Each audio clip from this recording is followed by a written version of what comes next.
अक्टूबर 2023 में हमास ने इजराइल पर हमला किया था तो किसी ने सोचा तक नहीं था कि अगले 1.25 साल के भीतर पूरे मिडिल ईस्ट के अंदर इतना बड़ा बदलाव आएगा। इजराइल ने न सिर्फ हमास को तकरीबन खोखला कर दिया बल्कि लेबनान में मौजूद अपने सबसे बड़े दुश्मन हिजबुल्लाह को बुरी तरह से खत्म कर दिया। और इस बीच सीरिया में सत्ता परिवर्तन हो गया तो इजराइल ने ईरान में घुसकर उसके सबसे बड़े दुश्मन को समाप्त किया और उधर मिसाइल से हमला भी किया। इस पूरे ऑपरेशन को इजराइल ने जिस तरीके से संभाला उससे पूरी दुनिया हैरान है, क्योंकि इस पूरे ऑपरेशन में न सिर्फ इजरायली सेना बल्कि मोसाद ने भी अहम भूमिका निभाई।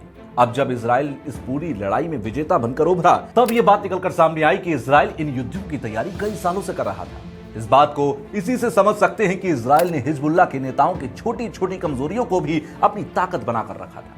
एक ऐसे ही मामले में इजराइल ने एक बेहद जटिल और लंबे समय तक चलने वाले ऑपरेशन के बाद हिजबुल्लाह के को फाउंडर और सीनियर मेंबर फुआद शुक्र को ट्रैक किया। और यह ऑपरेशन लगभग 2 दशकों तक चला, जिसमें मोसाद ने हर छोटे से छोटे सुराग का पीछा किया और आधुनिक तकनीकों का इस्तेमाल करते हुए शुक्र तक पहुंच गया। फुआद शुक्र हिजबुल्लाह के सबसे बड़े कमांडरों में से एक था। उसने हिजबुल्लाह को शुरू किया था। वो दक्षिण लेबनान में संगठन के कई ऑपरेशन का संचालन करता था और इजराइल के खिलाफ कई हमलों में शामिल भी रहा था। ऐसे में वो इजराइल के लिए बेहद अहम निशाना था। यही वजह थी कि इजराइल को उसकी ट्रैकिंग और किलिंग के लिए बेहद लंबा ऑपरेशन चलाना पड़ा, जिसके लिए इजराइल की खुफिया एजेंसी मोसाद ने उसकी निजी जिंदगी का भी पीछा किया, जासूसी की। नमस्कार, मैं हूं तुषार कौशिक और आज आपको हमास और मोसाद से जुड़े कई ऐसे फैक्ट्स बताने जा रहा हूं जो शायद आपको ना पता हो। तो बात शुरू होती है शुक्र से। दरअसल शुक्र अपने पीछे कोई सुराग नहीं छोड़ता था। यही वजह रही कि मोसाद ने उस पर नजर रखने के लिए उसकी 4 रखेलों का इस्तेमाल किया। शुक्र अपनी चारों रखेलों के संबंध को लेकर दिक्कत महसूस कर रहा था, क्योंकि उसे डर था कि रखेलों की बात सामने आते ही इस्लामिक कट्टरपंथी उसके लिए मुसीबत बन जाएंगे। ऐसे में रखेलों की दिक्कत सुलझाने के लिए हिजबुल्लाह के सबसे बड़े मजहबी नेता हाशिम सफीउद्दीन से संपर्क किया।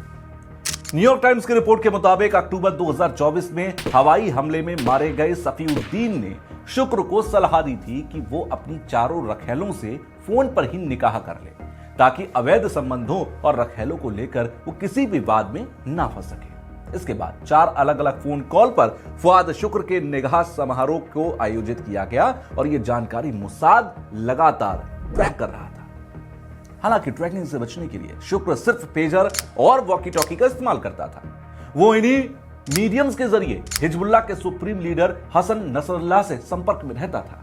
उसकी इतनी सारी सावधानियों के बावजूद मोसाद ने उसकी कमजोरियों को भुना लिया। उसने शुक्र के चारों रखेलों जो उसकी बीवियां बन चुकी थी उनकी ट्रैकिंग करते हुए शुक्र को भी ट्रैक कर लिया था। फुआद शुक्र को एक बार ट्रैक करने के बाद उसकी पहचान एकदम पक्की करके इजराइल ने हवाई हमले में शुक्र को ढेर कर दिया। और फुआद शुक्र को मारने के बाद इजराइल और हिजबुल्लाह में तनाव तेजी से बढ़ने लगा। ऐसा ही इजराइल भी चाहता था, क्योंकि वो हिजबुल्लाह को पूरी तरह से रौंदने के लिए 20 सालों की तैयारी करके बैठा था। 20 साल से लगातार इजराइल ये चाहता था कि ऐसा मौका आए। शुक्र को मारने के बाद हिजबुल्लाह ने पलटवार के लिए जैसे ही मोबिलाइजेशन शुरू किया, वैसे ही इजराइल ने हिजबुल्लाह का खात्मा करने के लिए अपना सबसे बड़ा ऑपरेशन लॉन्च किया, जिसमें हिजबुल्लाह के पेजरों में धमाके किए गए और फिर विस्फोटकों से लैस वॉकी टॉकी में धमाके कर हिजबुल्लाह के पैर उखाड़ दिए। यह घटना तो आपने सुनी ही होगी। इसके बाद इजरायली सेना ने जमीनी ऑपरेशन लॉन्च किया और करीब 2000 हवाई हमलों में हिजबुल्लाह की पूरी लीडरशिप आज खत्म कर दी। क्योंकि हिजबुल्लाह ऑपरेटिव्स के बारे में इजराइल 20 सालों से जानकारी जुटा ही रहा था, ऐसे में पेजर और वॉकी टॉकी हमले के साथ ही उसने हजारों हिजबुल्लाह लड़ाकों को एक झटके में खत्म कर डाला।